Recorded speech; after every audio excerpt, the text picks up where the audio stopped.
Some supporters of President Donald Trump have suggested that he thrives on chaos. If that's true, then given the recent events surrounding the peace negotiations with Iran, he might just live forever.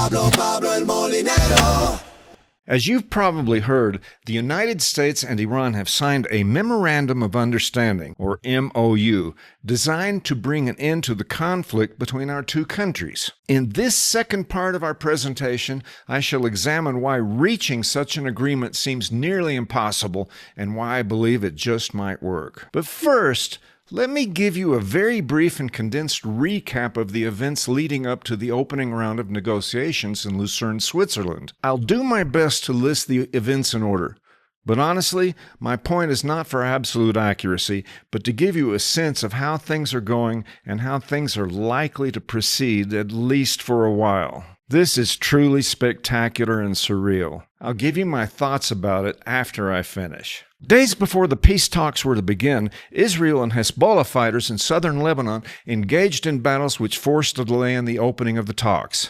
After a very brief ceasefire, brief meaning literally about an hour, combat resumed, at which point Iran announced the closure of the Strait of Hormuz to maritime traffic. In direct response to Iran's announcement, Donald Trump made colorfully violent threats to Iran, saying he would blow the out of them. He even threatened the Iranian negotiators personally, saying, "You won't even make it back to your country." So, when the talks were ready to begin, the two principals from the Iranian side walked into the room where the United States team, headed by Vice President J.D. Vance, was already waiting. Mohammad Baghir Ghalibaf, Iran's lead negotiator, refused to greet the vice president or have his photo taken with the group.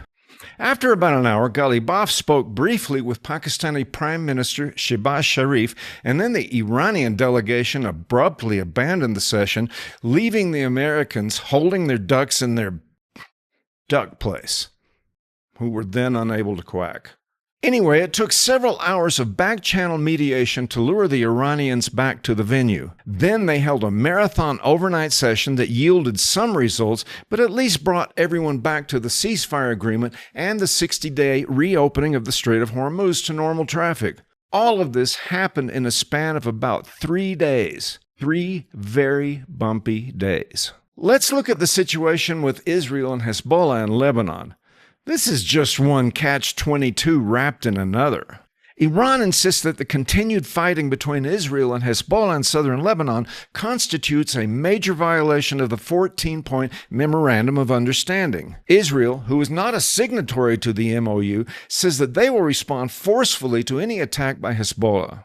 Hezbollah says that the Israeli Defense Forces must end their occupation of southern Lebanon, which Israel insists must continue in order to protect its citizenry in northern Israel. Just to add a little background flavor to this gooey goulash is United Nations Security Council Resolution 1701. Adopted in 2006, the resolution calls for the area in Lebanon south of the Litani River to be free of armed groups and unauthorized weapons. Well, Israel and Hezbollah are both still very much there, despite the presence of about 7,500 United Nations peacekeepers whose mission is to monitor the situation and report any violations of the resolution, but who have no mandate to actually enforce the provisions of the resolution.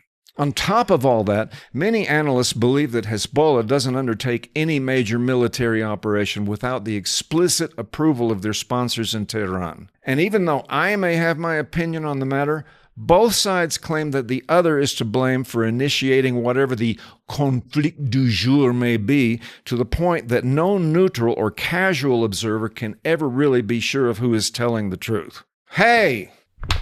Are you still with me? Now, let's look at our president's little interjections to the current discourse. Along with many supporters of Donald Trump, I have often lamented the tone and quality of his unfiltered commentary.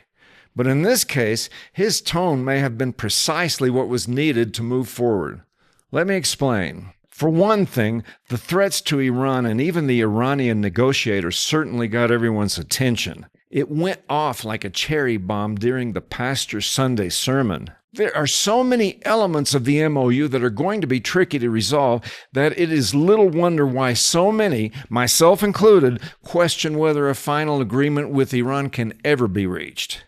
In fact, many have argued that this whole process is just another delay tactic by the Islamist government and that Trump doesn't have the political will to carry out his threats. Maybe the president's extreme and violent language is what was needed to make them reevaluate that notion. I suspect that making it shocking and personal was precisely the point, and not just some spontaneous rant by an out-of-control madman. This process is most definitely chaotic, as is any negotiation with the regime in Iran apparently has to be. That was also certainly true with Barack Obama's JCPOA.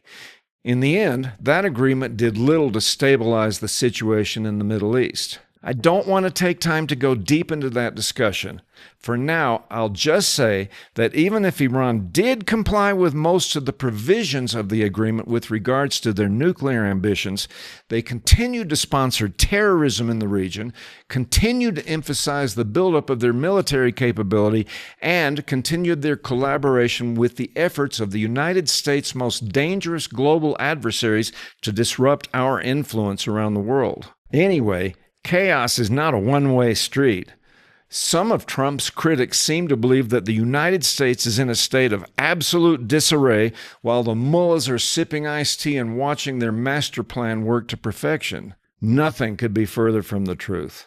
Our military severely degraded the IRGC, and our naval blockade, together with the campaign of maximum economic pressure, was inflicting serious damage on their economy. Meanwhile, the regime continues to struggle with very public internal rivalries and a population that in large part is increasingly dissatisfied with Islamist rule. Whatever else may be happening, I doubt that anyone in Tehran is sleeping particularly well. There are a few things I want you to keep in mind when you fall into a state of anxiety and depression because of the situation. It's not all very hopeful, but maybe it will give you some perspective that you might find useful. First of all, in the history of our interventions in the Middle East, I can't honestly say that our successes have outweighed our serious blunders. We did help liberate Kuwait in 1991 after Iraq's invasion of that country. And the Trump administration did largely destroy the ISIS caliphate while also negotiating the Abraham Accords. But by the time we finally extricated ourselves from the disasters in Iraq and Afghanistan, Iran had long established itself as the greatest threat to stability in the region and perhaps even the world. Many can legitimately question the value of our war with Iran, but I support the effort. You can watch my video titled, "Should We Even Be in Iran?" if you are interested in my take on the subject. Link in the description. My point is that if you are willing to accept the premise that Islamist ideology will inevitably lead to violent conflict with the great Satan of the West, then I want you to consider the following. Nothing we have tried with Iran so far has produced the result that we were seeking. Trump's approach can be described as a giant carrot and a giant stick. In Gaza, in Ukraine, and now in Iran, his message has always been something like, instead of wasting our time and energy killing each other, let's do some business, get rich, and go eat at McDonald's. His approach still may not work, but I see the slightest glimmer of hope. I said in my last video that the most radical elements of the Revolutionary Guard seemingly want to promote an apocalypse because it will hasten the return of the 12th Imam. I can tell you that even in Iran, not all of the supporters of the regime believe that. There is no orthodox doctrine in Shia or Sunni Islam that supports that concept. In fact, the whole idea is strictly forbidden as it pretends to interfere with what lies exclusively in God's domain. In other words, above their pay grade. So, terrorism was never about any religious mandate. It's just a cynical manipulation of willing participants which only serves the political ambitions for power and control of its sponsors. Donald Trump has often been described as a disruptor. That perception of him contributed to his being elected in the first place. It doesn't seem like chaos really bothers him. I think he sees chaos as an opportunity, like peeking through the blizzard in a snow globe looking for angles that others have missed. I don't mean to wax poetic about the man. He is trying a different approach since nothing else has produced the desired results. Ultimate success is far from guaranteed.